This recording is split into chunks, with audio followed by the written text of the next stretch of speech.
Oops, så var det inte det.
Hallå Kim.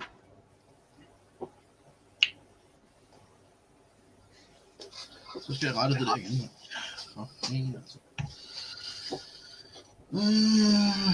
Ja, det er meget godt.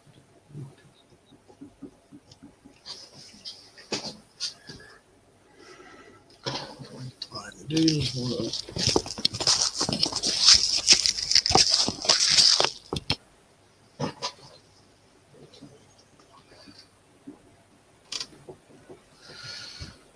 Nå, så forsvandt det. Det ser bra ut.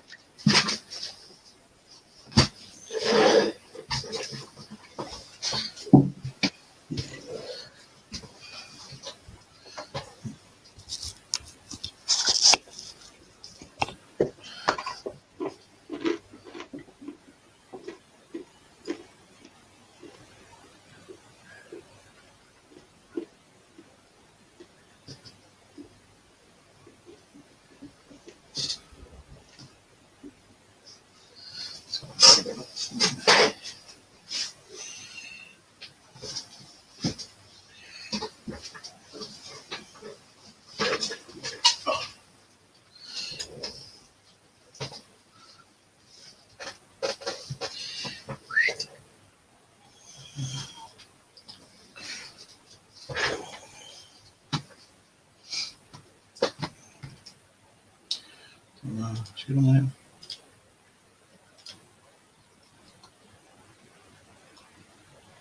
Ja, fedt.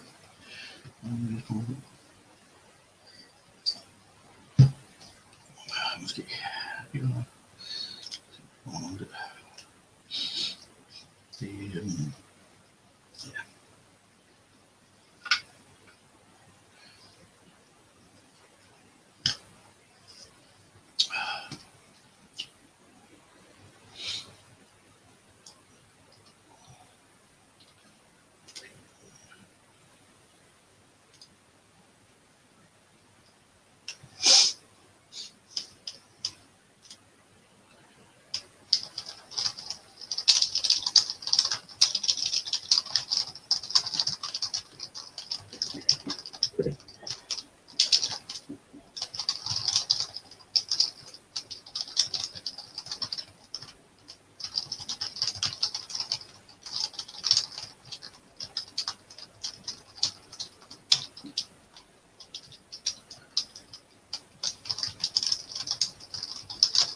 Hallo.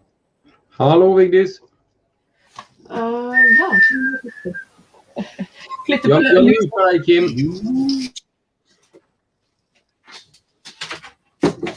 Har du radion på Vigdis? Nej, jeg satte den dit i dag. Jeg fant den inne der, ryddet inne på... Oi, det der, nå er radioen på. Jeg fikk en sånn digitalradio for noen år siden, og så har jeg aldri brukt den, så tenkte jeg at ok, jeg har fått sett den fram, i hvert fall så. Godt. Ja. Men, ser den, jeg skrev i navnet mitt, med en sånn der parentes til Norge, og så, jeg vet ikke, ja, skal jeg, se her, ja. Sånn, vad står det Vigdis? Jeg bare lurt på det navnet som jeg har satt opp. Ser det greit ut, eller skal jeg endre på det kanskje? Nej, men det funkar utmärkt. Den är god. Den funkar bra. Jag kommer lägga upp jag kommer ju lägga en sån här banner. Nu vet jag inte om du ser den, men jag lägger ju en sån banner när du pratar sen. Okej, ja. Ja.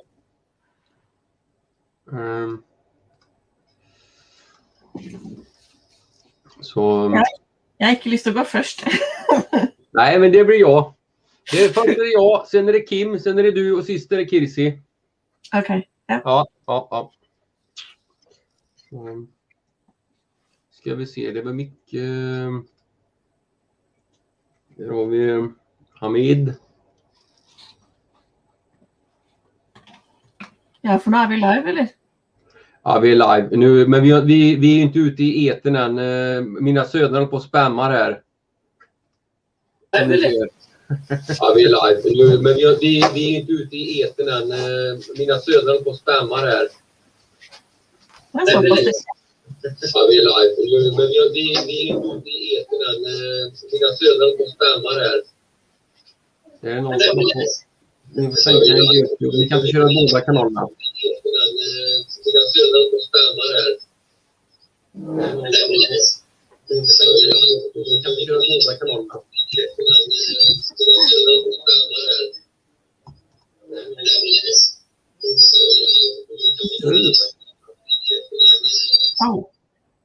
Ja, Kim, du har på både broadcast och studio. Du får stänga av en av dem.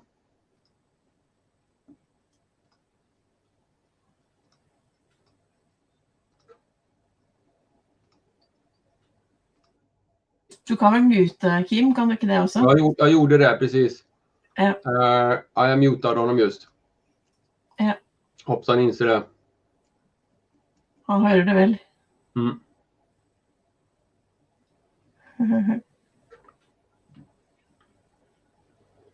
Hör det väl. Är det mig snackar sen? Ja, riktigt du Kim. Du har på både broadcast och studion. Då blir det rundgång. Hör det väl. Är det mig snackar sen? Ja, riktigt du Kim. Du har på både broadcast och studion. Då blir det rundgång. Vad ska jag göra? Sluk för YouTube?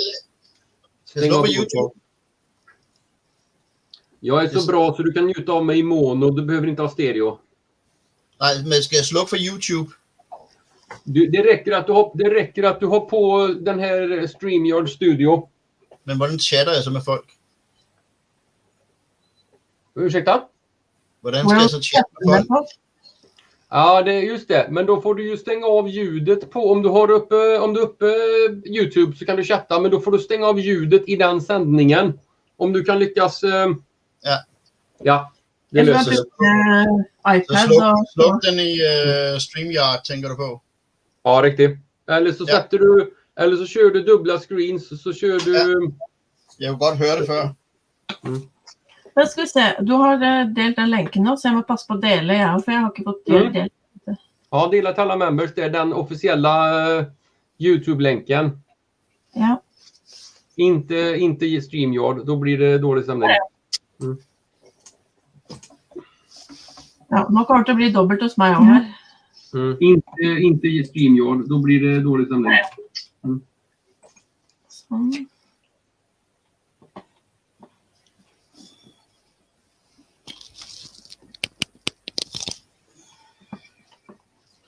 Så, nej, det var den forkerte vej, var det ikke? Så.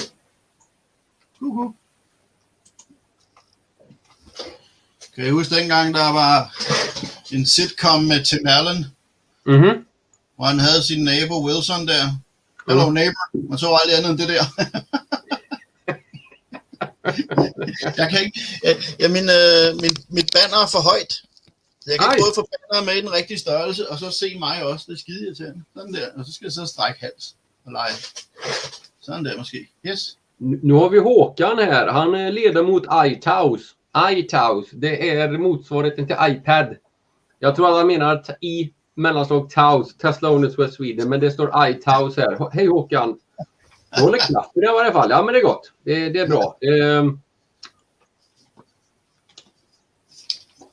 Hvem starter? Hvem lægger ud? Det gør du vel ikke, Tom? Ja, det är jag. Ja. Och vem så? Vi fick inte riktigt ordning på dubbla hosts utan vi kör ingen. Okej. Nu kommer en från Fin. Ja, det är fint. Det är Mikael. Hallå Mikael. Hej till Fin.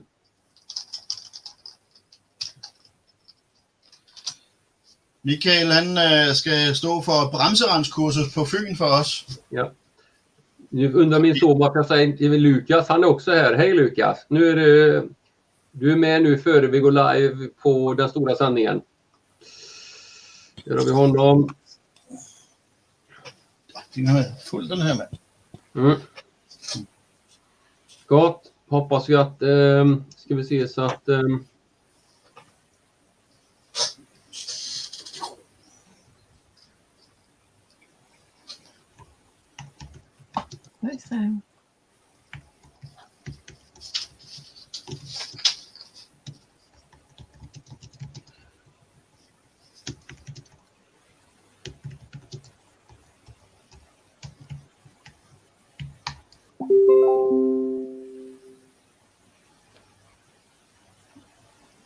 bara slå av Messenger här. Ja, vad det får. Jaha.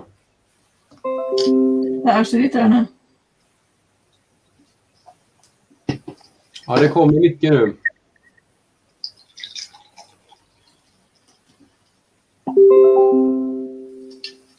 Okej. Kirsi har lite problem med internet. Jag ser det. Mm. Förstå vilken ångest jag hade för en timme sedan. Hela huset blackout. Oj, Bara boom! nej. Det är dumt. Ja, då var det inte bra.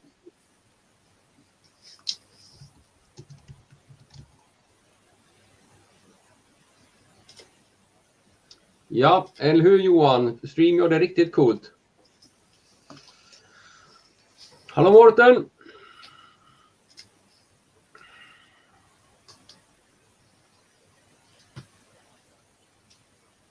Morten är en av vores nye administratorer. Ja, gott. Gott. Vart sitter han? Nordjylland. Ja.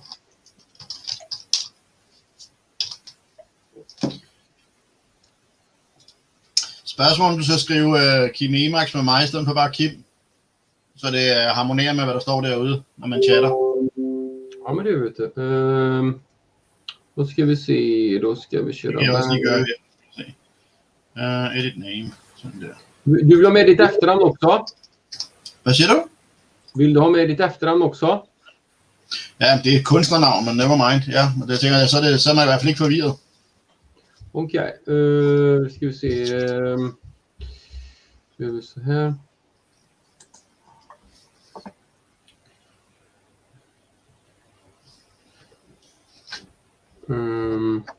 Ska jag vad skriver jag för namn? Skriver jag vilket efternamn? Jeg lige ændrer det på mig selv også sådan noget. Ligesom Ja, men det, det det står i chatten der. Ja, det är väl samma där. Emax, så. Gott. Så är den fixat det sen. Den fixer jeg. Där.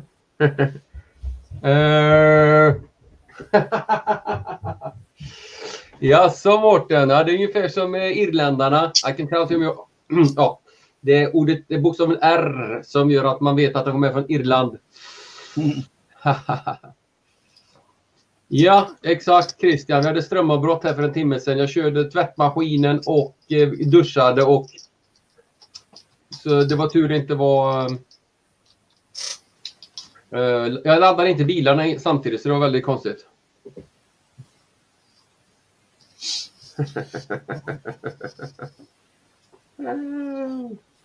Hvor længe har I været i gang, egentlig, Tom, i Sverige? Nu ska vi se. Nu kommer Kirsi och Perttu också här. Hallå Perttu, hallå Kim.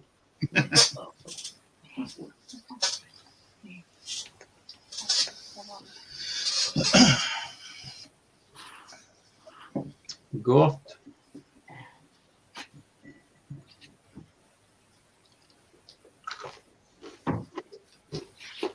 Oh, everything ready? We're all good. We're how's the sound? I will let's see. Yeah. Can you hear us properly? Excellent. Very good. Very good. We're all good.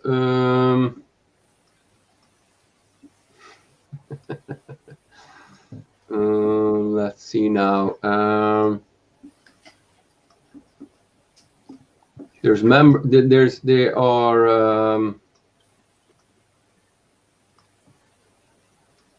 messages popping up everywhere.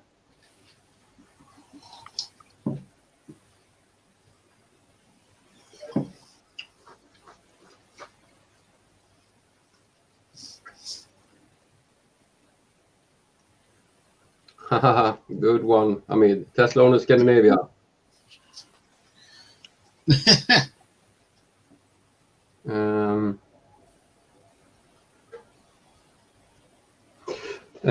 Good. I'm hoping Björn will join the broadcast through the StreamYard at 18:20. I have not heard back from him yet, so Good.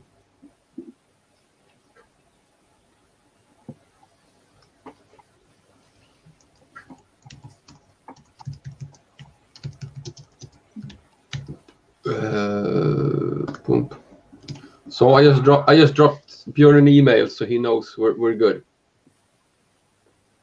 What did Håkan say? Nothing.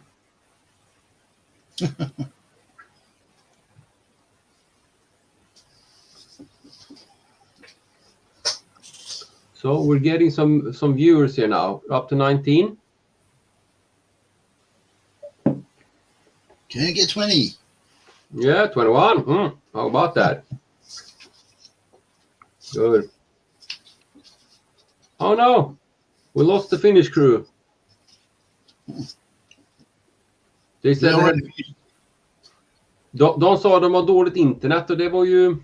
Nu kommer de igen. Welcome back. Yeah, I pressed the logging button there, but then drops out. Good. It's all good. It's all good. No. So I think we're all good. We only miss Björn, but he's going to come in at about 18:20, I think. I hope. You hope? Er min lyd god nok nu? Tom, Hvad så? er min lyd fin? Er min lyd fin? Min lyd, er den fin? What? Spurgte om min lyd var fin? Er min lyd okay? Kan I høre mig? Yes. Ja. Jättebra. Gott. Jag måste få lite mer pilsner på dem. Sprogkomplikationer. Og det med, hvis jeg fandt ud af, hvis jeg rykker tilbage, så kan man se mere. Så det er det godt det her, eller hvad? Det här måste vara en dansk medlem.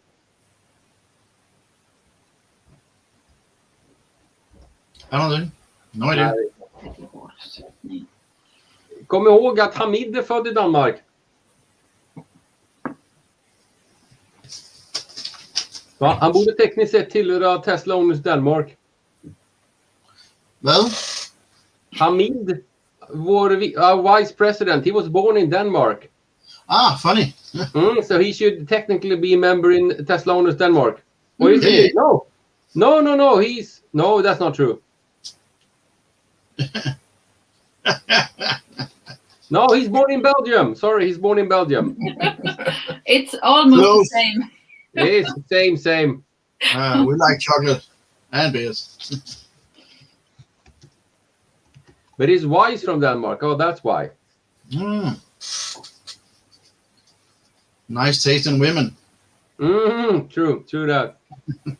So we will just ask everybody to write in English so everybody understands. Good. I'm getting messages here.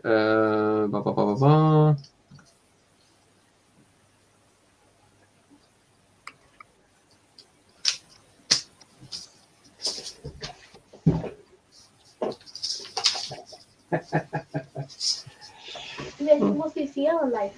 Just det. Ja, om 3 minuter, men då kör vi live så kan du inte vara med. Kan alle kigge med nu, eller? Då ska vi se. Ja, vi har en streaker här bakom mig.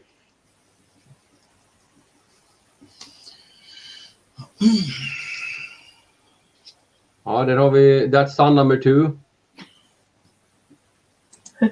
I'm having my whole family here so we get the viewer numbers up. Good.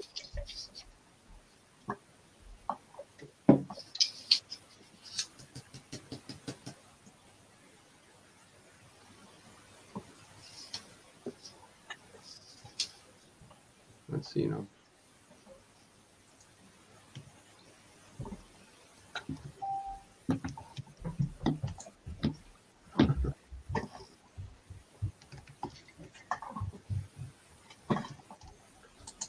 All right, I think we're about 2 minutes out. I think people are joining. Welcome, everybody. We will. I think we will start at 18:02 because people always try to get on there as, you know. There you go. There we have Miss Electra. Hello, Helena. Hello.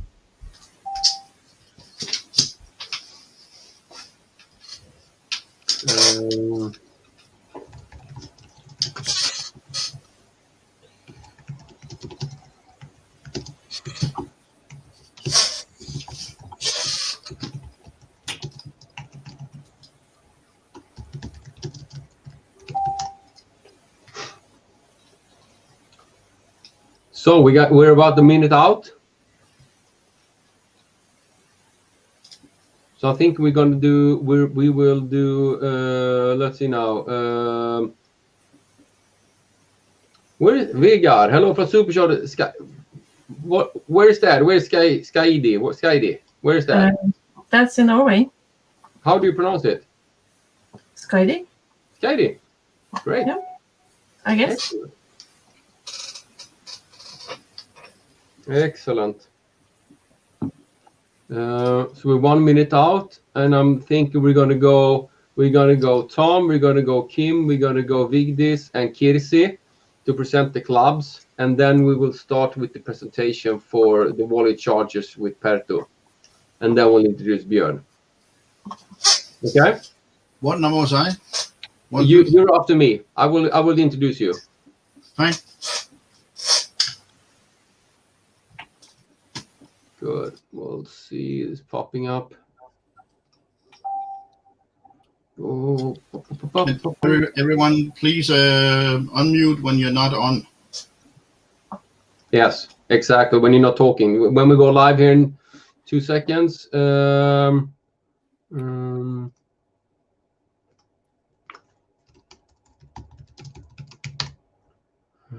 see now.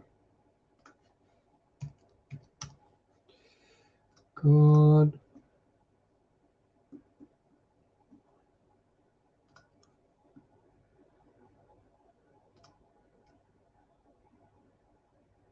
Hello, Asbjørn.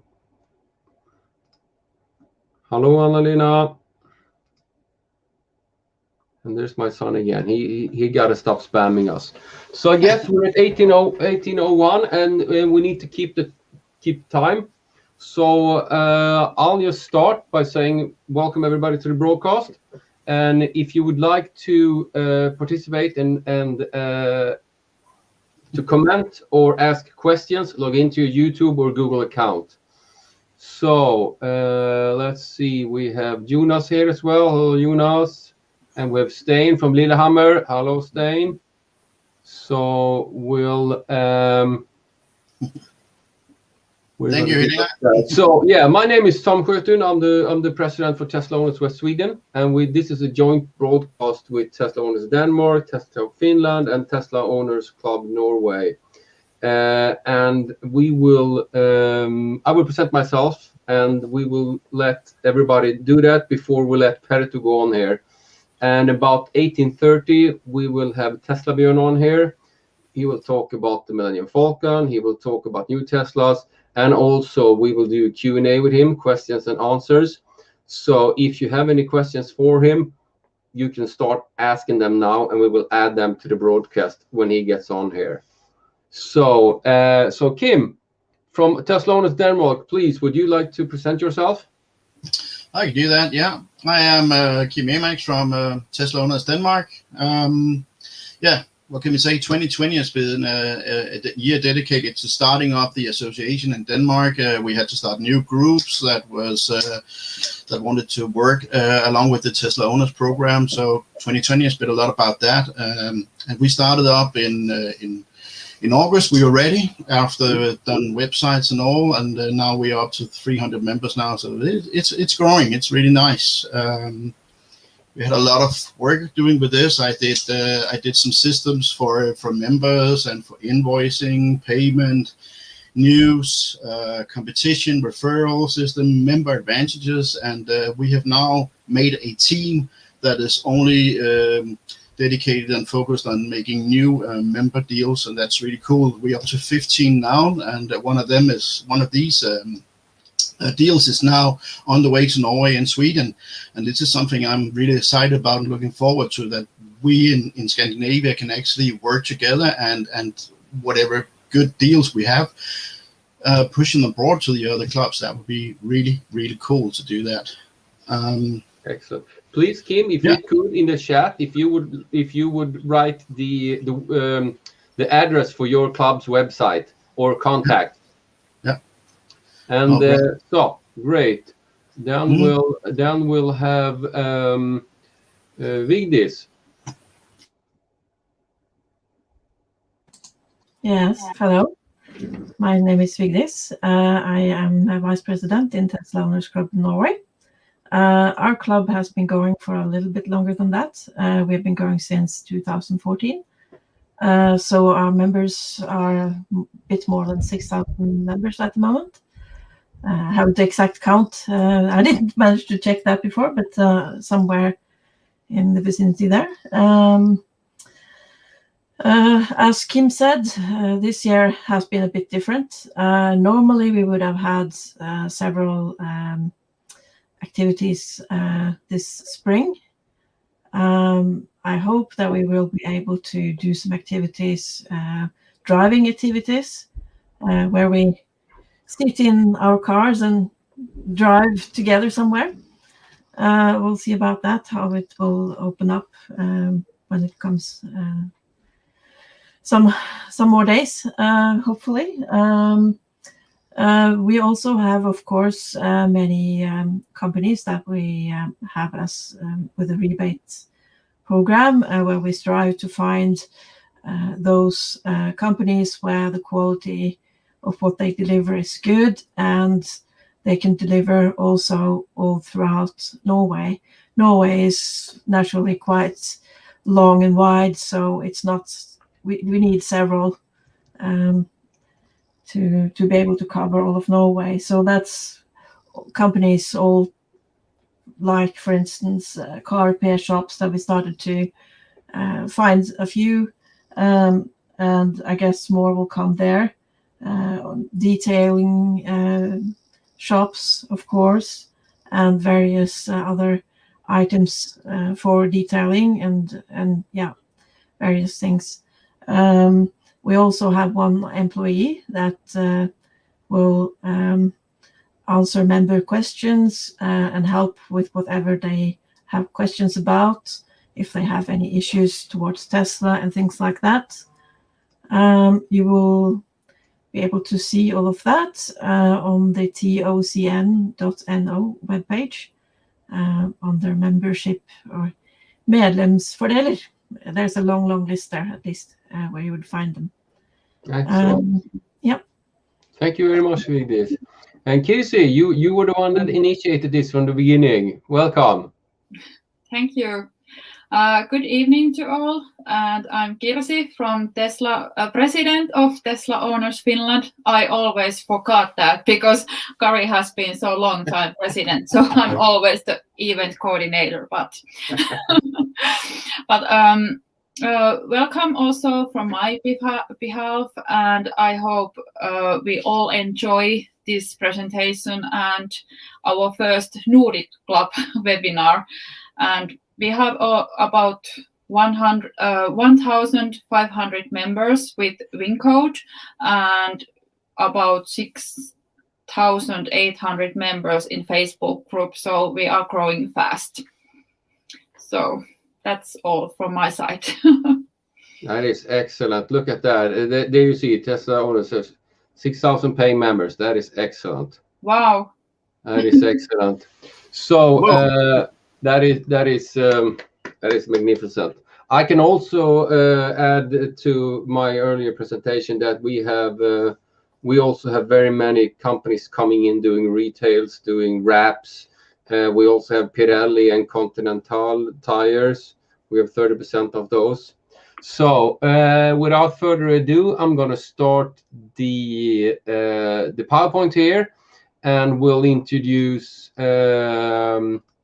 Perttu from Walle Chargers. Would you like to introduce yourself while I'll put on the There you go. There's the PowerPoint. We're going live with that one. And you just tell me when you want me to change the slides, okay? Yeah, sure. Good evening, everybody. My name is Perttu Immonen. Well, I'm basically a Tesla, let's call it Tesla enthusiast or Tesla Club Finland member. So I've been there since, I don't know, 2017. All kind of general interest towards electricity. So I think the Walle Chargers was probably one of those topics which just came by, and we've been using that for like 2 years now, at house, or I don't know, whenever we go, it's just been on there on the back of the car. So if you go to a summer house or friend's house or whatever, and you have like 3-phase socket, then that's been there. And then actually quite many of those who have seen it have also kind of put that in on their house or summer cottage, just for sake of easiness, that you have like a cable always on hand. So it's different than the UMC, which we got with the car. So this is kind of used for more like long-term topic. Good. So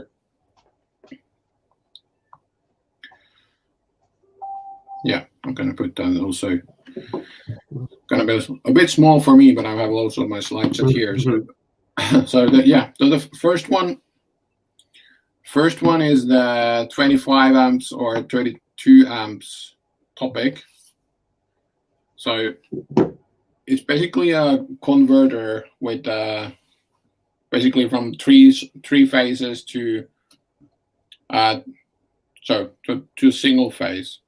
So which is kind of interesting for like people that have like electric car which charges from one of those phases, and then transforms basically the all available current to let's say 6 kilovolts or 7.4 kilowatts. So yeah, let's see. I think we can probably go to the next one. Again, okay. Yeah.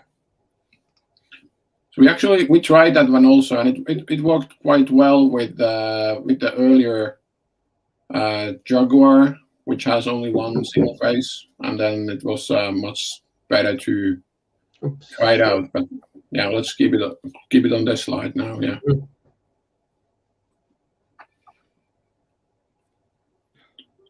Right. So this one is actually the one that has been on the back of the car.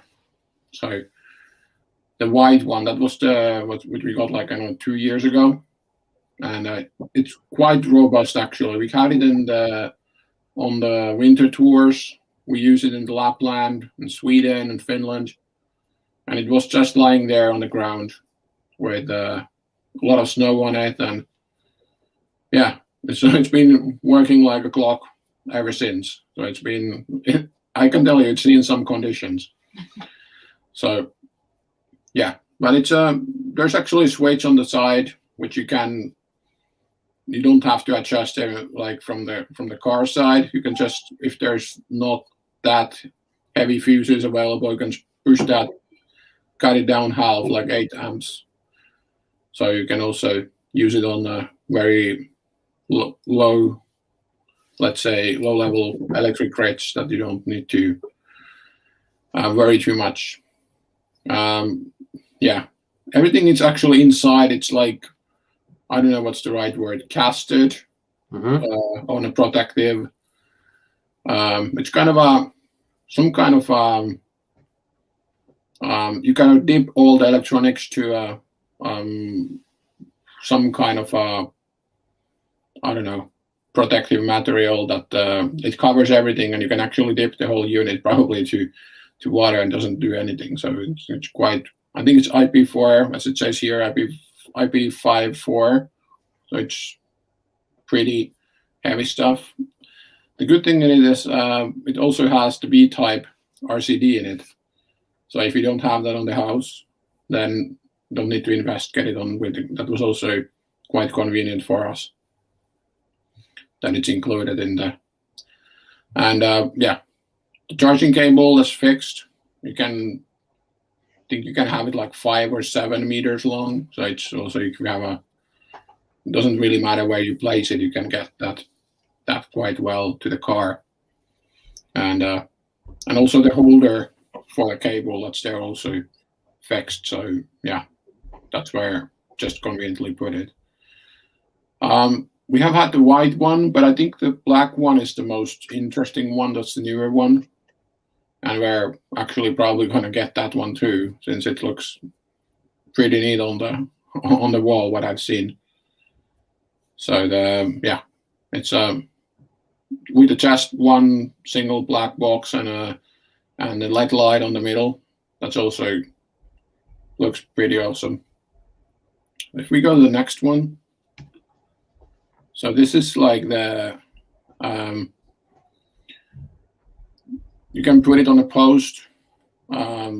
So yeah, if you have like not wall with you, or that's just not other way handier to get the charger to your car. Depends, of course, from your yard or where you have your car parked. But this one also, for some summer cottages, this might be also working, that you can basically put the cable out and put it in a pole, and then this can stand there on the yard.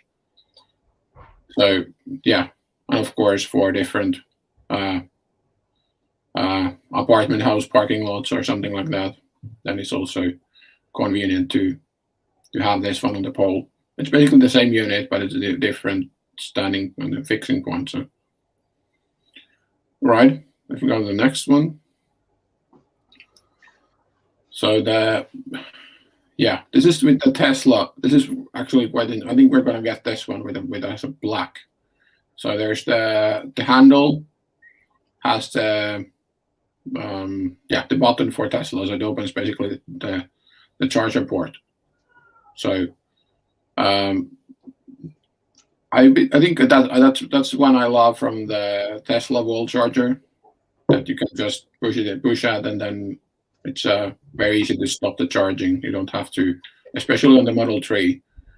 It's just basically pushing the handle, and then just stops the charging. Don't have to get the phone out of the pocket. So I think this is a good one. So, and everything is manufactured in their own factory in Finland. So it's not like with some units that are just they're just providing that or buying stuff from abroad. So I mean, from like Chinese market, topics are getting more and more common. So this is pretty robust, heavy stuff, and it's not that costly also. So I think it's a good unit from like user perspective. Of course, there's other options, but I think this is the topic for today. So if we go to the next one, this is actually, I haven't seen, maybe somebody else has seen some other load management systems that's wireless, but I haven't. So this is actually quite new, and you can actually balance your load in the house based to the your household load and then the charging load. So you can dynamically adjust the power of the chargers, that if there's more electric use, especially for us, it's if you put the sauna on, which if you have like electric sauna, there you can put that on, then it also cuts down a little bit on the charging. So yeah, so that's from installation perspective also, it's quite easy since it's wireless. You don't have to pull any wires from the garage or yard to your main fuse boxes. So yeah, it operates by radio signal, and this one definitely goes to our house. We have a question there, Perttu, from Hamid. Does the charger electrometer of usage? If you go to the next slide, please. Mm-hmm. Yeah, so this one is basically the same as the model we had like 2 years ago already, but this one with the M model. So you have there the digital meter for kilowatt hours, and as well with the dynamic load management. So this is the newer unit, and yeah, so that's pretty easy to read from the side, and then there's the so maybe that answers the question. So, good. Yeah, next slide, please. This is the, well, last but not the least. So you have like for condominium use. So you have, this is for like where you can have different options in it. So there's the of course the already mentioned digital meter for kilowatt hours, load management. And then here is the also Shuko on the side, which is also so you can basically use both with the cable. So this you can just put it there. I'll leave it in, and then so you can put it on the pole or on the wall, and you can lock it in also that nobody cannot use it. So it's definitely a good one for those where there's a lot of cars on the parking lot, and then you have these for the electric cars dedicated, for example, for you only. That's the one you paid for. That's the one you're going to use, and then you get all the topics in the same box. Basically, you got the load management, kilowatt hour meter, sugar plug-in, and then type 2 charging, all included. So this is kind of a all in one box. So there's different options to choose for. So I think the most interesting one for Tesla owners is of course with the Tesla handle, and then and of course the different meters for kilowatts and so on. So but I think simple design, and we definitely have used it in different conditions. So you can just leave it on the yard and basically forget about it and just use it. So that's our experience on this one. Good. Yeah. Any other questions? We'll open up for questions now. And one of the questions, it's so easy. You don't need an electrician. You just put the 3-phase. You just put that in the socket. That is just amazing how easy it is to install, and you can bring it to wherever. Yeah, exactly. It's a kind of a different approach than some of those like fixed installations. So even take it to your, I think one interesting point was with one of those cabin renting companies that was that you can actually, they say that they can have it on the front desk on the reception, and then for a fee you can just give that to the electric car family that rents the cabin, and then you can just plug it in there. They don't have to have it for all the cabins, but you can have like 5 or 10 on the reception and then take it with you. That's also an interesting point. And I think the Tesla-Bjørn has also used it. So maybe Bjørn can say something about the Walle. we will ask him in 2 minutes. Yeah. We'll ask him in 2 minutes when we're done with you. And also, I talked to Timmy yesterday from your company, and he also said that he will try to do some kind of package where the 4 Tesla clubs here will get a discount on the Walle Chargers. Right. He says something in the region of 100% discount. Is that true? Can you confirm that? I have no clue. I hope so. I hope so. Yeah, okay. Very good. So, and also, please, if you could right now in the chat put a link to the where we can read more about it. Yeah. Okay. Excellent. Very good. So, thank you very much, Perttu. And now we will switch over to Bjørn. Hello, Bjørn. Welcome to the broadcast. Hello. Yeah, thank you. Hello. So could we pop up with the first question here from Perttu? Have you tried the Walle Charger, and what is your impressions of it? Oh, okay, to me.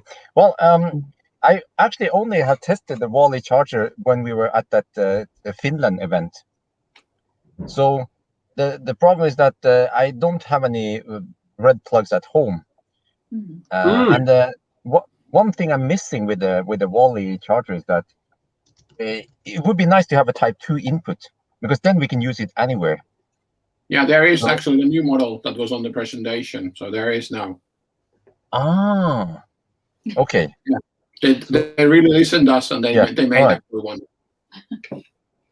Okay, so good. So we asked you, Bjørn, to come on here and talk about the Millenium Falcon, of course, the new Teslas, and then we'll end the broadcast here with some with a Q&A.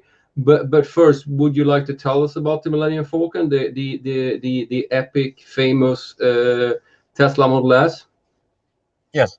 So I'm actually sitting in it right now. It's just a coincidence, but this is where the whole channel started, with Millennium Falcon. Oh, I have to mute. Okay, there's some stuff going on. I'm actually also live streaming right now. Oh, good. You're live streaming a live stream. 2013. Yes, that's great. It's like streamception here. But I bought it back in November, 22nd of November 2013, and I drove all over Norway. We had only 6 superchargers back then, and it did just fine.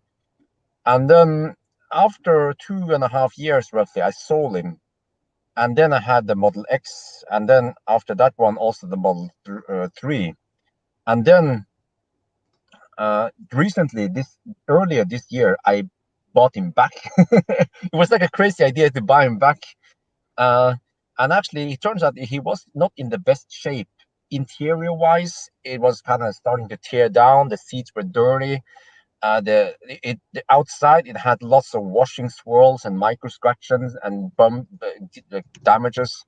So we have this company called Mr. Green, who wanted to support me and pay for the repairs and upgrades. So it's pretty cool, because it's like a project to bring back old car, or I want to show you that even an old car, if we just fix it a little bit, maintain it, it will run for a very long time. So yeah, and right now I'm actually on a trip. It was supposed to be a 2,000-kilometer trip from Oslo to Arctic Circle and back again, but it turns out that seems to be a problem with the cooling, the cooling part of the battery, so it charges a little bit slower. So we go back. There's no point to risk it. So I'm going to get it checked next week. Okay. So how many kilometers do you have on the Millennium Falcon right now? It's almost 350,000. And have you changed battery? Yeah, it's quite like it's like the amount for taxes maybe. What do you have you changed battery yet? What have you to change on it? Yeah, the battery was changed already after 1 year, 86,000 kilometers. There was a well-known power switch failure on the old packs, so I got the slightly newer revision, and then. That's the one I've been driving. So it has around 260,000 kilometers now on the new pack. Yeah. Good. So Kim, you had a question there? Yeah, just thinking maybe we should have some information on the Millennium Falcon, because I don't know a lot about it. So and I think there's a lot of viewers who doesn't. So can we know how old it is, what model it is, etc.? Yes. Yeah, sorry about that. So it is from 2013. It's one of the few first Model S's to Norway and Europe, and it's a P85 rear-wheel drive. And what else? Yeah, pretty almost fully loaded with most equipment, except for I mean the stuff with that has changed over the years. Tesla always changes the configuration, but it's a very well-equipped car. And it also works wonderful today. I mean, I've been driving it and charging it and overtaking without problems. It's so heavy. We got some questions in advance here for from our members. We have one from Lucas Lundqvist. He says, what's the funniest trip you ever made with the Millennium Falcon?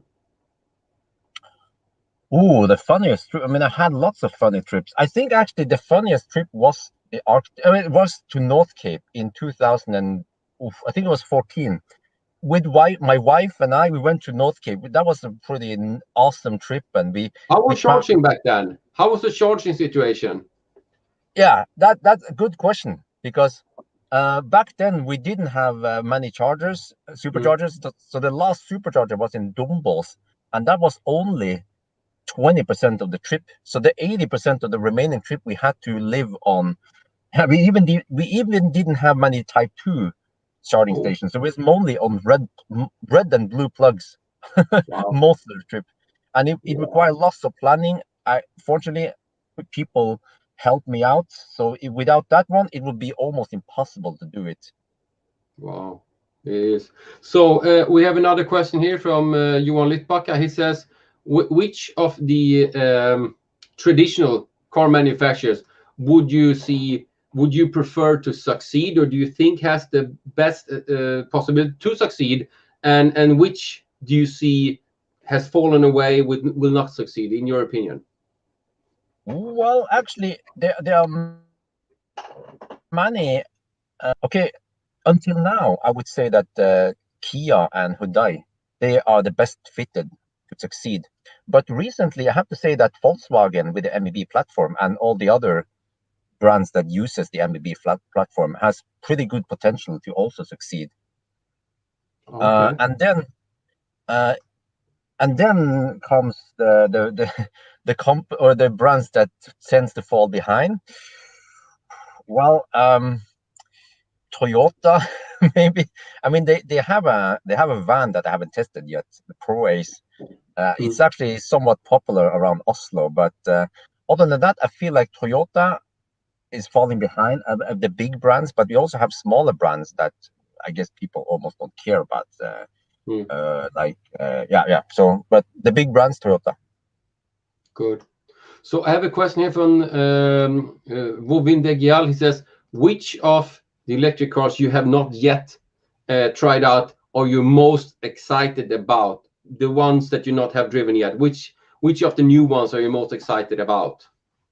Well, it is actually, well, you mean on the market or not on the market yet? Or he didn't specify, so you can just say any. Well, actually, it's the EQS, Mercedes EQS. Oh.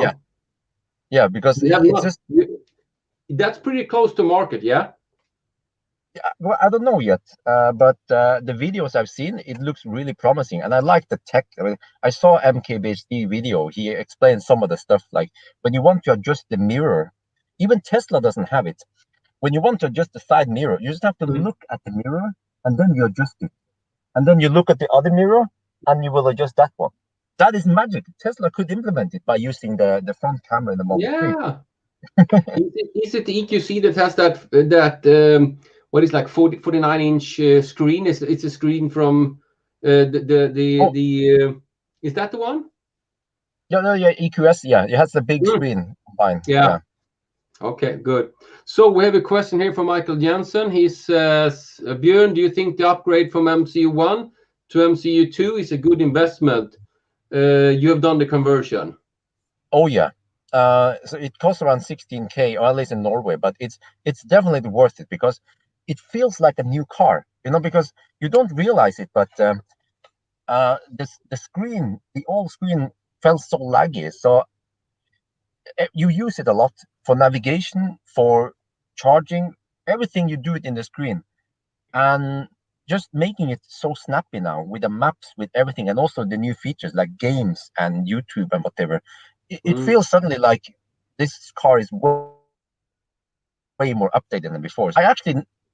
Before I didn't really care about it, but then when I started using the MCU1, I was like, this is super sluggish and slow, and so it's definitely worth it. Yeah, especially if you have kids and you can play games and sing karaoke. I have one core of each, and it feels like when I get to the MCU1, it's like there's something wrong with the screen. What is wrong with the screen? I have to call Tesla. So okay, we have a question here from Vigdis about maintenance. what type of maintenance would you start doing now that you did not do before after visiting Bilexpert and Bosch Car Service? Very good question. The kind of maintenance I can do myself is during winter, I should rinse the underside of the car more than I did before. I neglected rinsing the car, which is pure water because of the salt. I guess you guys also have that in Finland, right? Yeah, in Sweden, yeah. That will progress. But then also brake maintenance needs to be taken care of. And I think also some kind of general, not only, some kind of, especially winter maintenance to check on I don't know, undercarriage plus brakes to see if everything is okay, so it doesn't fall apart. But also, I think that's the most important ones in winter. Yeah. Okay, good. Kim, you had another question there? Yes, I was just wondering regarding the Millennium Falcon, how is the charging now? If you come into supercharger with 20% on the battery, how many kilowatts do you get? That is a very good question, because that's the facepalm part of Millennium Falcon, because Tesla, they have reduced the charging speed quite a lot. If you arrive with 20%, you will not get more than 100 kilowatt maybe. And then it throttles way earlier than before. So this is actually, I think, it's bad. Like it's so slow. It's way slower than before. So I have calculated this before, that you might lose as much as 10-15 minutes on each charging stop, and it makes long trips way slower than before. And I feel like the early adopters, people who supported Tesla in the early days, I feel like they are being treated bad because Tesla don't care about them anymore. They should do something, but they don't. Yeah. Totally agree. But what do you say? Do you say if you have 20% of the battery, you still get 100 kilowatts? Because that's the performance I had before the ChargeGate. Oh. Yeah, good name, ChargeGate. Yes, but now, the trip I was planning on going to the north, and the only way to go fast is to arrive with around 3 to 5%. You have to go to deep discharge, and then you will get 110 kilowatt for a little while. And then it's kind of funny because you have to charge to only 35-40%, and then you have to charge more often. It shouldn't be like that, because for me, I can do it because I'm alone. But if I'm traveling with my wife, she'll be like, why do you stop so often? Yeah, but it's also we could mention that regarding ChargeGate, that with the new software update, you will get up to at least 130 when you charge on all the Teslas. It will come with the next software update. So it's not there yet, but it will, Kim. On the old as well. Yeah. 2016. I will. Oh yeah. Yeah, but Denmark is first in the alphabet, but last when it comes to software update. What software version is that? Yeah, it's I'm not sure, but Elon said Denmark is low on the list. It's not a priority country. But do we know what software version this is? I'm not sure exactly what software, but it will be fixed with the new software update. It was because they said it would. They were afraid it would influence the battery, but with the new software, they have fixed it. So it'll be software 2022, something like that. Yeah, bro. Any Thursday it will come. Yeah. So, Björn, we have another question here. Do you follow the Chinese EV manufacturers? I guess this guy has not followed your YouTube. Which ones do you think is or will succeed? Yeah, there is. Well, we have some in Norway at least. We have, as of today, the MG with the ZS EV, and also Xpeng with G3. And Xpeng really stands out. Actually, also kind of stands out over other traditional car manufacturers, that they have really awesome tech. The ProPilot has the potential to be really good, especially the auto parking, but also that they listen to the customers and try to make changes, and they actually have over-the-air software update that works. And they've been pushing out lots of software updates. And I also tried the P7. It's a wonderful car. It's affordable. It will be priced similar to a Model 3, but it rides and handles and had the comfort similar to a German premium car. So it's going to, once people realize how good it is for that price, it's going to sell like hotcakes. The only problem is that Western people in general, they have some kind of skepticism against Chinese products. But we see already in Norway that many people, they buy MG. I see lots of MGs in Norway. So at least many of the lower rank, maybe the people who don't have too much money, they probably don't care too much about if this is a Chinese product or not, and they seem to be super happy with the cars. So Xpeng is going to kick ass. And also, it was the same thing with Sony and all the Japanese brands back in the 70s. Everybody, that's Japanese crap, and they make pretty good TVs and what have you. Okay, so let's see. We have a question here from Terje. He says, "What are you missing going from the Model 3 to the Millennium Falcon?" Oh, autopilot, man. I mean, in the old days, how did I live without autopilot and adaptive cruise control? I don't know. Really, I was just driving around, but like even today, I feel like my back is hurting a little bit because I have to constantly do this. So maybe I'm getting old. Maybe 7 years ago that was no problem, but it means that the autopilot is actually really good for not for driving itself, but more like take a little bit of stress off your body. But you will still, of course, you still have to focus on the road and all that. But yeah, autopilot is number one, yeah, for sure. So we have a question from Christian. What upgrade do you think Tesla put most effort to implement?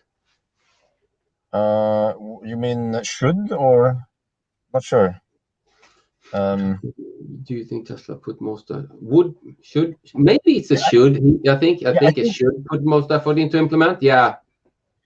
Ooh, well, I think okay. I'm not sure, but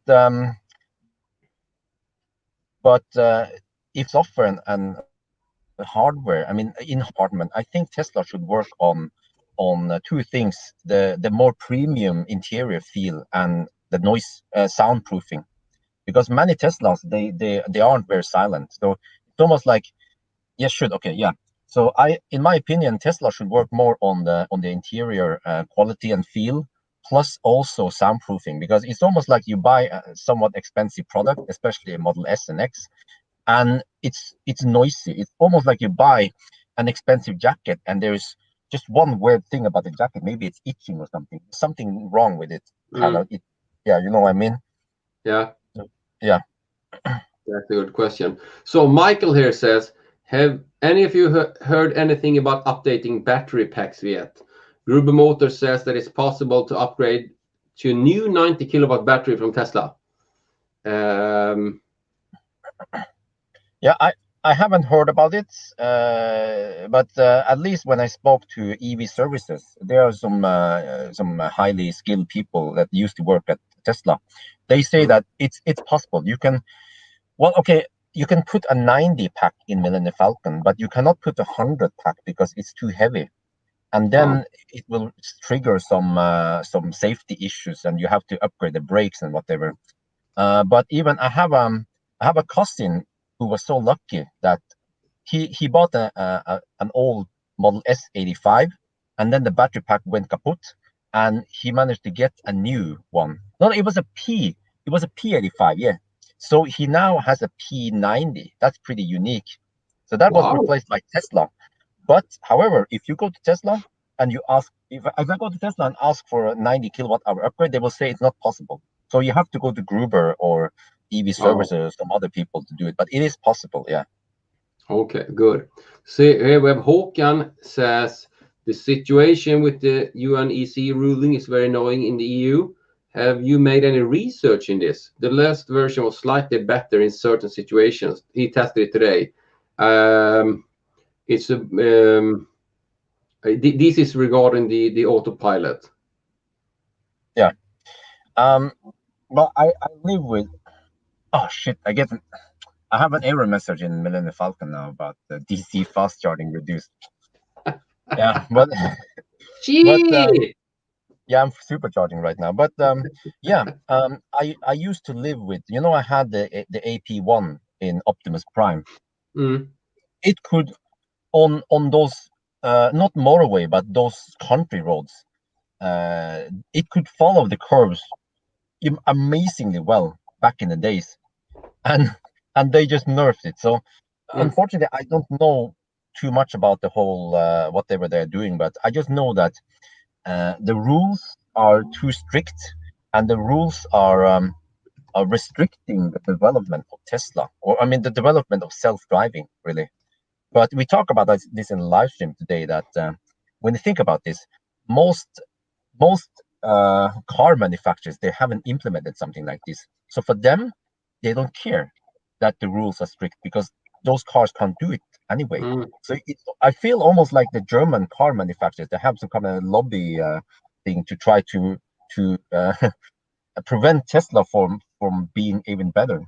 That's just my opinion about it. It is for sure. If you ever tried the American version, if you go to America and you try the AP in America, it runs so smooth. I was there 2 years ago, and it overtook cars, changed lanes.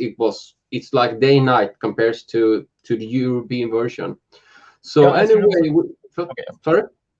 Yeah, I should mention that in the old days when I went to US and I tried I borrowed that black Model X. It was in 2016. The AP1 there on those highways, those interstates, the AP1 would run for 15 minutes without me having to touch the steering wheel. Wow. Yeah. Pretty amazing. Pretty amazing. So Jonas has a question here for you. For the Millennium Falcon, how much did the upgrades at BeatExpect and Bosch Car Service cost? Unfortunately, I don't know, but I heard it was something between maybe around 25,000-30,000 NOK, let's say 2,500 to 3,000 euros roughly. But I can mention that BeatExpect, they will give a special price to Mr. Green, and the same for the Pit Stop Bilplayer. He did the refresh. They will also give a special price to Mr. Green, which is good, because those companies, they get also some exposure, and then if Mr. Green doesn't pay that much, then I can maybe repair and upgrade more stuff. Good. Helena asks you, what different kind of Tesla cars have you owned, and which one do you like the most? Yes, very good question. Actually, I like the Model 3 the most, because the Model 3 has the most updated interior. Like, even now when I'm on this trip with the old car, I'm missing door pockets or stuff to put my stuff in no storage. And also, I just like the efficiency of the Model 3 and the way it, how fast it charges. And especially now with the motorized liftgate, it just ticks the right boxes. So the only problem with the Model 3 is that it's very noisy. Even Millennium Falcon, pretty old car, is more quiet than the Model 3. But the Model 3 is my best. The Model 3 scores the most points in my personal list. Yeah, I totally agree. I did the Model S 85, 160,000 kilometers. Then I did the X90D, 160,000 kilometers. Then I got the Model S now. I'm at 100,000. The Model 3 is just crazy. I'm just thinking when Model Y comes, it would blow everything out of the water. What do you think? What about the Model Y? Yeah, you see, the problem with Model 3 is that it has somewhat limited space, and that prevents many people from buying it, because many people nowadays, they want SUV or crossover. So the Model Y will tick even more boxes. It can tow more, it can do that. I'm also hoping that the Model Y will be slightly more quiet, because it's a different shape and so on. Oh. But I also think that the Model S refresh will also be really good, because they will fix some of the problems with the classic Model S with interior quality and layout design and stuff. Yeah. Okay. Here's a short question about third-party charger in Norway. How long will it take when it's charged or repaired? With all the models, I can answer that. You will get up to 130 if you get CCS. So it's the same for Norway as well. Artu has a question here. What about the software, what would you wish Tesla would prioritize in development? Actually, I would if I could speak directly to the software department at Tesla, I would say, you know, those farting sound and kind of useless sound when you're driving. It's funny, but it's not really that important. Focus more on, for example, waypoints in navigation. And I mean, I had a pretty long list of software updates I suggested, and Tesla might have implemented only a fraction of those. So, I mean, I'm not the one to say that Tesla should implement all of these, but I think many people agree with my suggestion. I don't remember what it was now, but you know, Tesla could make the car so much better. I mean, it's already really good. Like if you compare to other car brands, like, so I remember just one example. e-tron people asked in the e-tron group that, hey, why can't we get a Sentry mode or a dash cam mode, because we have the cameras there and we have the computer here. So, and no, they don't implement it. So you see, Tesla has come really far by pushing the software beyond what it was supposed to be designed for. So I think Tesla can make the software even better. Just cut out those silly fart sounds or whatever, Easter eggs. Okay, we have another question coming in here on the side from Vigdis. What do you like better in Millennium Falcon than the Model 3? Oh, good question. Actually, the ride in Millennium Falcon is better. That's the first thing I noticed when I came. Sorry, the ride. Can you guys hear me well, by the way? Yeah, the ride? The ride. Yeah, the ride. You know, the ride quality. Yeah. Because the Model 3 is too, especially the performance is too hard, too harsh, too unrefined. But of course, really good for tracking. But for daily driving, it's a little bit hard, especially if you drive with 20-inch wheels. So that's the first thing I noticed. But also the overall the space, and again the noise level in the Model S is better than Model 3. But I think other than that, really, the Model 3 seems to be better refined in many ways. Yeah. Okay, good. The question that came in here earlier was the question regarding third-party chargers. We know that when a charger at a Tesla supercharger station is down, it will be fixed with just 1 or 2 days. But sometimes when you at third-party chargers, you call in and say this is broken, and it's could have been broken for 1-2 months, very long. What is your experience with third-party charging? Well, first, what I should say is that for Tesla, it doesn't take 1 to 2 days to fix it. Sometimes it might take longer, but usually not that long. When it comes to third-party chargers, they can be down for months. Like, I've seen some chargers down half a year or something. It's almost ridiculous how long it takes. And the problem is that those charge point operators like Perttu, that's the old name. They can only go to the hardware producers, usually ABB or FSEC or something, and then it almost to me sounds like they almost don't care about fixing it fast, and if it's some kind of warranty issue, so it's like, but for Tesla, since they own the whole network and they have the hardware, they want to get those chargers up and running as soon as possible. So you see, it's almost like you have too many. In Norway, we say, "You flere kokker, you mer søl." The more chefs, the more mess. So they don't have the same way of fixing things because they don't seem to care. So it's actually pretty bad some places, and it makes the whole experience for other EVs worse than it could be. I mean, I actually thought about this the other day when you guys talk about it, that there should even be a law that a public charger, especially the ones that the Norwegian government has been paid, to support to build, those chargers should not be down for more than whatever. And if it's down too long, then there would be daily, daily bøter, Fine. daily fine to the charge point company or something, so they get it fixed fast. True.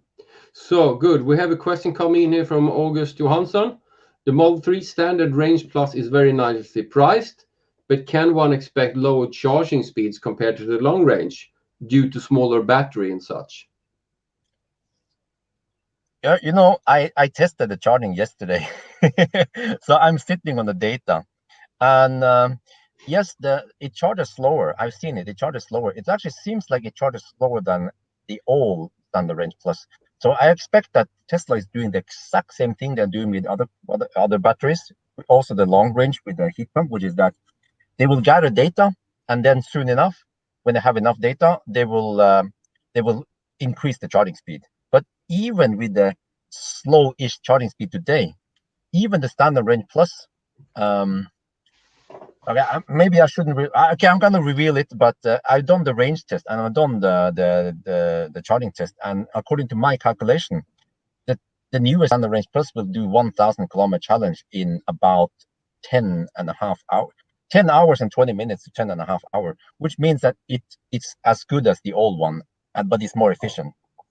So you shouldn't be concerned about charging speed on the Standard Range Plus. I mean, yeah, and even as we heard it, like 175 kilowatts is pretty fast. It's really fast. Christian coming in. Pardon? I should mention I didn't hit 165. I only hit 165 yesterday, not 175. And okay. Ionity. Okay, but that is the maximum then. So Christian here, which is the best, the nicest charging point that you have visited? Oh, I don't really have any good preference really. For me, I don't care. Most of the time, I don't care. For example, as the supercharger at Sandane is really nice.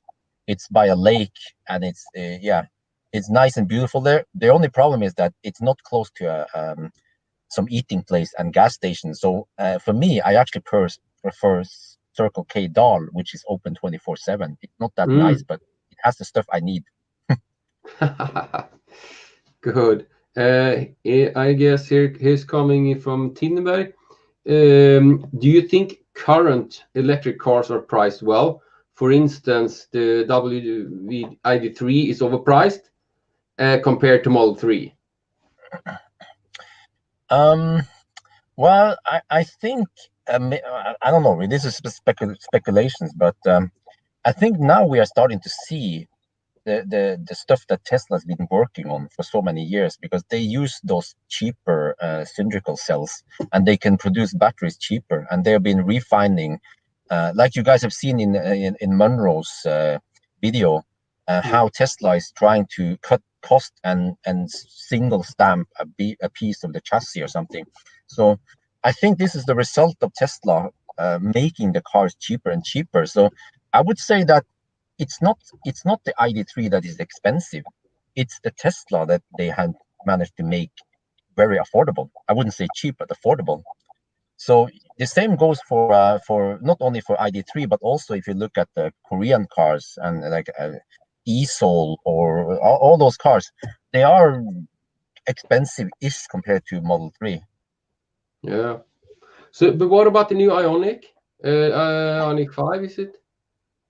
Yeah. Do you know where that will be on the market? I have no idea. Okay. It looks promising, and I don't want to speculate too much about it until I tested it. But knowing Ioniq and Hyundai, that's going to be some good shit. Okay, good. Good. So I'm just going to recap here so I don't miss any questions. Let me see here now. Kim would like more trip counters, view logs, passenger saving sets. Yeah, that's true. Let's see now. New comments coming in here. Okay, here you go. One from Michael Jensen. Do you see the same vampire drain in other EVs? Good question. Actually, I don't. Except for maybe Polestar. I saw a little bit of it, but I don't think that's a big problem. Tesla seems to be awake more than other cars. And the thing I actually don't know exactly why, but it could also be that Tesla is one of the few cars that has fully working OTA, I mean software update. Other car brands, they claim they have it, but they don't really have it all the way. Like Porsche, you still have to go to the dealership to do some updates. Even Volkswagen, I talked to them. They can do most updates, but then some deeper updates needs to go to the dealership. And maybe Tesla, since they have fully implemented it, when I did some vampire drain test, many times the test was kind of messed up because there was a software update by the end of the halfway in the test. So Tesla is keeping the car alive for some reason, even if you don't wake it up, something. And then also, I think Tesla also takes care of the battery and takes care of the 12 volt, which then costs a little bit of drainage. But on the other hand, you almost never hear about Teslas having 12 volt problems after parking for 2 weeks, but all the time you hear about that with other brands. Especially the i3 group. It's so funny when people ask about something and they say it's a 12 volt. So yeah, I'm just saying that. Yeah, I mean, ideally Tesla, I would see Tesla maybe having slightly less drain than it has, but it has come to the point where it's not that big of a problem. It seems to be worse before in the old days, but they have mitigated the problem. Yeah, they for sure are good. So what do you think? When will we see the Model Y in Norway? What are your predictions?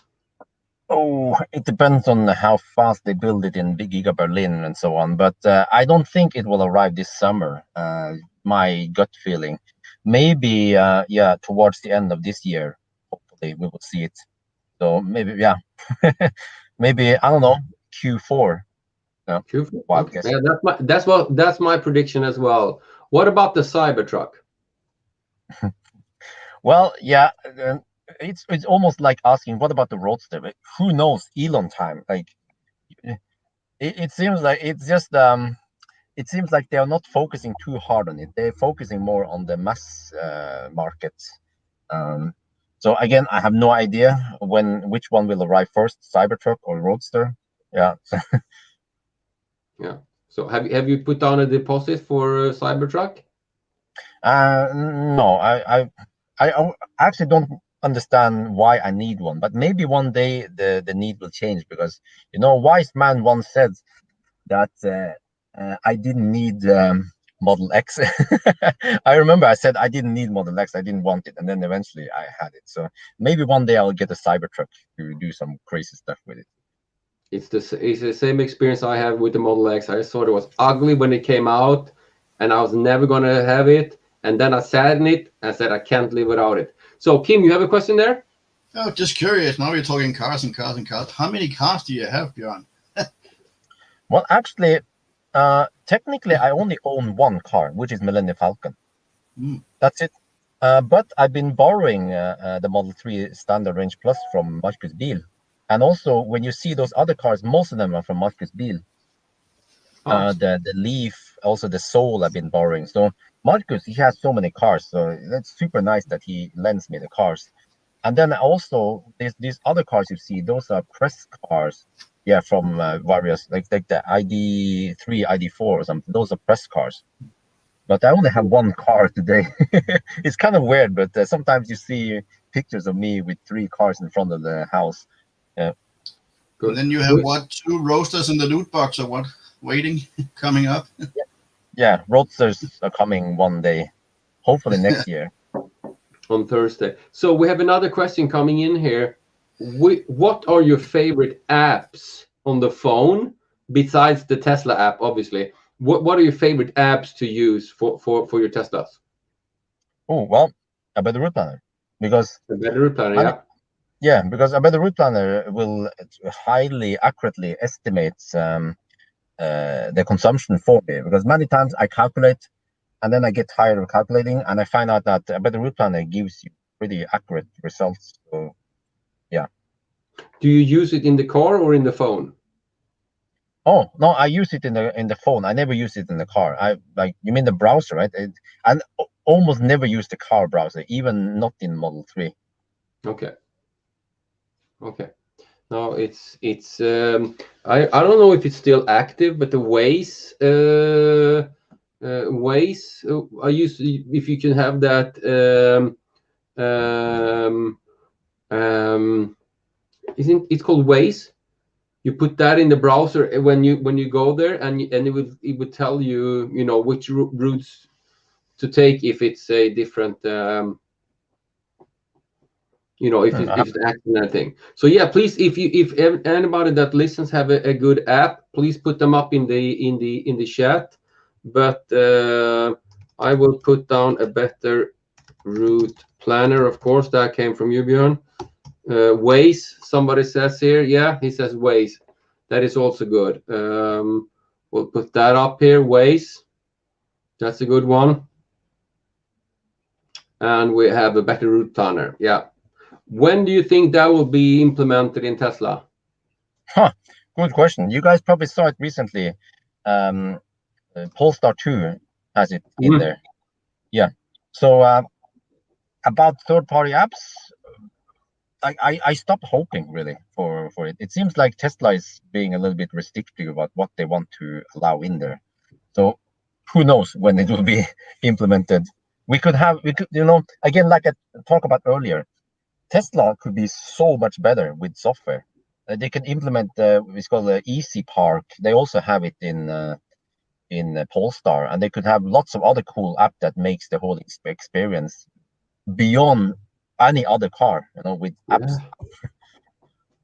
I mean, yeah, just look at that with the parking situation with the Polestar. That is so good, and you can also pay for charging through Easy Park.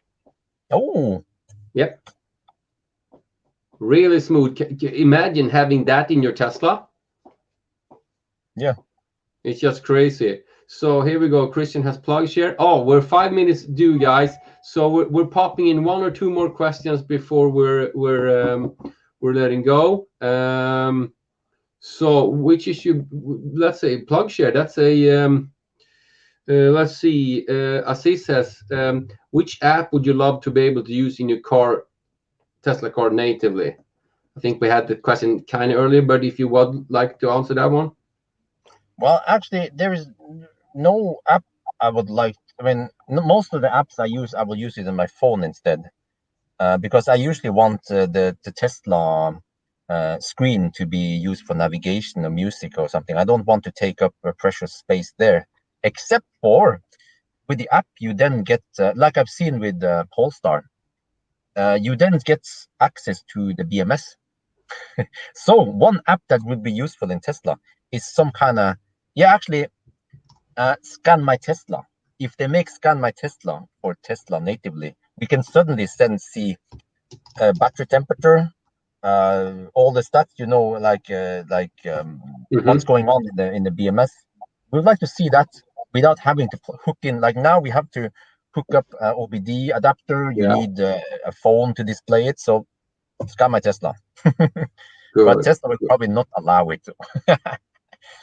No, I don't think they will allow you. So Lars here says, I'm using power cruise control for planning long trips.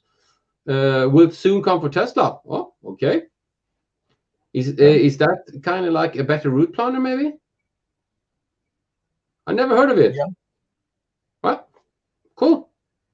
I mean, it's going to be pretty hard to kind of match a better route planning, because they have. I spoke to them, and they have millions of users, which means that the more data they have, the more accurate the estimations will be. So, yeah, a better route planner is in a really good position now because they have so many users. Cool. Yeah. Here's another one. Do you use Teslafy or similar services? I also get that question a lot, and I don't use it because the features that Teslafy gives me is not really. I don't care too much about it. And what I use. I mean, a better route planner gives me some of those features, but a better route planner then integrates the car's live data, as if it's a Tesla, with navigation. And that's what I'm using it for. So, and another problem with those apps like Tesla-Fi is that I think they could keep the car awake, which again increases drain. Yeah, it does. What about for your Apple Watch? Do you use any apps for that?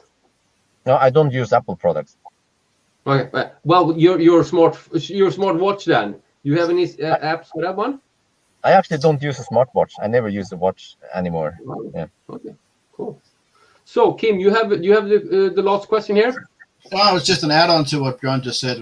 I also haven't used anything, but now I'm using this True Energy app that we have a collaboration with. But I never wanted to use these third-party apps because these login credentials I give out in the wrong hands, they could be into a Tesla app, and then you can open the car and even drive it.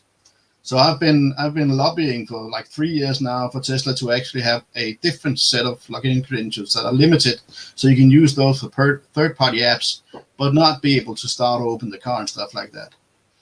But it's an up on the hill question. It is for sure. So what could you at the end here, Tesla Bjørn? What would you like to send to all the viewers here? What kind of advice? And what are your predictions for this year, the rest of this year, according to Tesla? What do you think will happen? Oh, what will happen? Well, I think not too interesting stuff will happen this year. It's just Tesla will just keep delivering cars and sell them. I don't think there's any sudden announcement. Wow, we suddenly have this new car or something. So, but I could be wrong. Tesla, they are always working on something. But it sounds to me like the battery day happened last year. So not much going on. Other than that, maybe Giga Berlin will be finished, and then probably lots of news about Giga Berlin and the structural batteries coming soon. But I can say that the future is looking pretty bright for Tesla. They've been building a foundation over many, many years.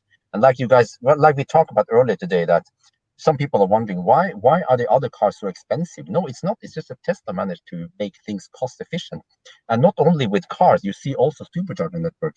They're cheap. In Norway, we pay, now the price has gone up, but we pay way lower price on the supercharger than equivalent high power chargers. And it's just going to be like that. Yeah. So I think actually the gap, like the lead that Tesla has been having, might be there for a long time. The car manufacturers, they will actually struggle to catch up with Tesla. True. Yeah. We have one last question regarding that from Hamid. He says, do you think the lifetime of EV cars is longer than petroleum cars? Well, yeah, it should be. Or I mean, it shouldn't be any different really. It just depends on the battery, how long you want to keep it alive, because petrol engines also need at one point, I guess it will. Yeah, you need to. It will die, right? And the battery will also go to the point where it's. Yeah, like I said in the Leaf battery, when you have only 75% of the capacity left, then it kind of sucks. But you can then hopefully change some modules, then fix it. But so again, back to the question. Well, I think it's more or less the same, because you have to fix it eventually. Also, EVs, they don't live forever. I also feel like the Millennium Falcon, okay, it's good, but the battery department is it's struggling a little bit. Yeah. Good. We're running out of time here, so I'm just gonna put up this one. We're thanking everybody for joining and being a part of the acceleration to the world transition to sustainable energy. And thank you, Bjørn, for doing this. I hope we can do it again in the fall. We'll do a recap and we'll see what happens. Hopefully, we will see you broadcasting live from a Model Y. Let's do that. And thank you everybody for tonight. It's been an honor to having you. Bye. Yeah, bye.